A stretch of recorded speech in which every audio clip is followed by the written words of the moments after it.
Günaydın ağalar. Bugün cevder alıran salgı sahalı dırğanı vereceğiz. Bugün dırğanı üye cıftana barıyakız. Cıftan iki ağız dırğandan turur. Kalı bıra ve ye ve.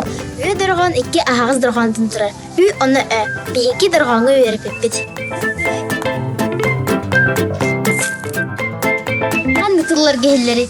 Verenlerçi cevder alıran üyeler. Görüyor görü alır. At tutarı koruyor. Üye tulga kanan varal turun sep. Üyerenetçi, üyeregey, görüyor. Üvet, üven, göğedü. Ya eti kurduk, üye cüplanı biliyorduk. Anı biligin üye durgan taslar, kohanayan körahbet.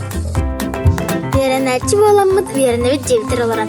Üyerektar cımboğaları, üyerek küdün kütüp pepet. Üyeredevit ara sırdıkları, üyerevit sananı bilemit. Kohanga üye kanıtlılar gelinay. Allah'a komentari kısırıyın. Üye yuftanın numan, üye rüket alacağım. Gerçek kaderi.